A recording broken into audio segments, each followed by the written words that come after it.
अस्सलाम वालेकुम नाज़रीन, कैसे हैं आप लोग? ठीक ठाक हैं। उम्मीद है आप लोग खैर खैरियत से होंगे। एक नई वीडियो के साथ डॉक्टर इजाज़ आप लोगों की खिदमत में हाजिर हूं। आप लोगों के सपोर्ट का बहुत बहुत शुक्रिया। जो सब्सक्राइबर्स हैं उनका भी बहुत बहुत शुक्रिया। जो व्यूवर्स हैं उनका भी बहुत बहुत शुक्रिया। और उम्मीद करता हूं कि आइंदा के लिए भी आप लोग इसी तरह सपोर्ट करते रहेंगे ताकि मैं आप लोगों के लिए नई वीडियोज़ बना सकूँ। नाज़रीन, आज की वीडियो में हम बात करेंगे कि डायरिया में हम बच्चों को कौन सी खुराक दे सकते हैं और कौन सी खुराक नहीं दे सकते। लेकिन सबसे पहले डायरिया को डिफाइन करना ज़रूरी है कि डायरिया होता क्या चीज़ है। अगर 24 घंटे में बच्चा है, बड़ा है और उनको 3 दफ़ा से ज़्यादा लूज मोशंस लगे तो उसको हम कहते हैं डायरिया।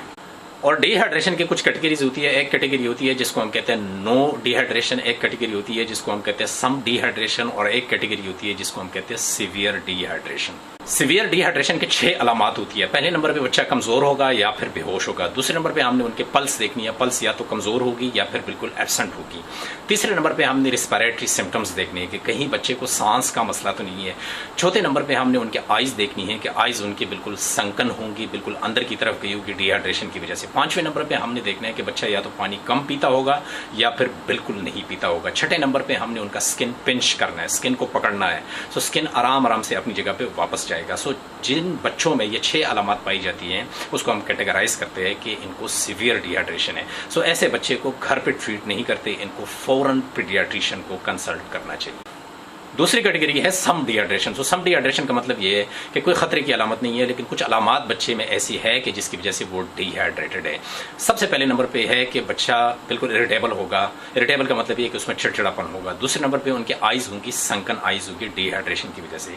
तीसरे नंबर पे आपने उनके पल्स देखनी है, पल्स उनके तेज होगी। सो जैसे ही डायरिया स्टार्ट होता है, स्टार्ट में पल्स तेज होती है और उसके बाद जब सीवियर डिहाइड्रेशन होती है उसके बाद पल्स या तो कमजोर हो जाती है या फिर बिल्कुल एब्सेंट हो जाती है। चौथे नंबर पे जो आपने चीज देखनी है कि बच्चा बार बार आपसे पानी मांगता होगा। और पांचवें नंबर पे आपने ये चीज देखनी है कि स्किन पिंच आप करेंगे और स्किन उसका आहिस्ता आहिस्ता वापस अपनी जगह पे जाएगा। सो ये कैटेगरी है सम डिहाइड्रेशन। और तीसरी कैटेगरी है जिसको हम कहते हैं नो डिहाइड्रेशन। नो डिहाइड्रेशन का मतलब ये है कि बच्चे को हो सकता है कोई 3-4 दफा लूज स्टूल लगे हों लेकिन उसकी वजह से उनकी जो नॉर्मल एक्टिविटीज है वो मुतासर नहीं हुई, वो नॉर्मल पानी पी रहे हैं, वो नॉर्मल खाना खा रहे हैं। उस कैटेगरी को हम कहते हैं नो डिहाइड्रेशन।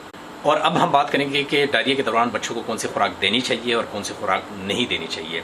जो छोटे बच्चे होते हैं जिनकी उम्र 6 महीने से कम होती है, जिनको माएँ अपना दूध पिलाती है, सो वो जारी रखें, माँ अपना दूध पिलाएं और दूध पिलाने के बाद 1 चम्मच 1 टीस्पून ORS का दे सकते हैं। जो बच्चे बॉटल मिल्क पीते हैं उनके लिए भी सेम यही रिकमेंडेशन है कि वो मिल्क जारी रखें और उसके बाद फिर ORS भी वो पी सकते हैं। अगर बॉटल मिल्क वाले बच्चों को डायरिया ज़्यादा है और वो स्टॉप नहीं हो रहा, सो उनको बॉटल मिल्क स्टॉप करना चाहिए और सिर्फ ORS लेना चाहिए, क्योंकि कुछ बच्चे ऐसे होते हैं जिनको मिल्क से डायरिया होता है। सो बड़े बच्चों में डायरिया हो तो उनको हम लो फाइबर डाइट देते हैं जिसमें फाइबर कम होता है, क्योंकि अगर हाई फाइबर डाइट आप देंगे, हाई फाइबर का काम ये है कि स्टूल को मजीद लूज करेंगे, डायरिया मजीद ज़्यादा होगा, वो ठीक नहीं होगा।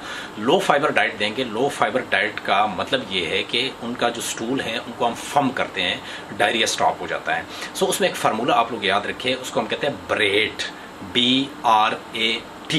B for banana, R for white rice, A for apple sauce and T for toast, और खासकर जो वाइट ब्रेड का टोस्ट है। सो ये 4 चीज़ें हम बड़े बच्चों को दे सकते हैं डायरिया में। लेकिन सिर्फ ब्रेड डाइट आप नहीं दे सकते, क्योंकि ब्रेड डाइट आप बच्चे को देंगे हो सकता है उनका डायरिया स्टॉप हो जाए, लेकिन ब्रेड डाइट की कैलोरीज बहुत कम है, उसमें प्रोटीन्स नहीं है, उसमें फैट्स बिल्कुल नहीं है।